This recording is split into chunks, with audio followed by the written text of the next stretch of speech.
let's quickly clean up the dashboard and remove any clutter. On the left-hand menu, click Dashboard under the Bluehost section. We can dismiss this banner up at the top, and then you can click on Screen Options in the top right. Here, you can uncheck everything, and you can always turn these on later if you'd like. Then you can collapse the Screen Options panel. Next, to remove some of these notifications, go to the Plugins tab. We'll come back to plugins later, but for now, let's clean up a few that we don't need. I'll select Creative Mail, and this Monsters Insights, Jetpack, Opt-in Monster, and if you scroll down, Yoast SEO.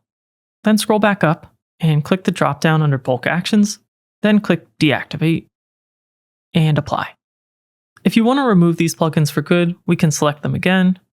Creative Mail, Monster Insights, Jetpack, Opt-in Monster, and Yoast. And again, we can click Bulk Actions, and this time delete, then apply, and confirm. All right, much cleaner.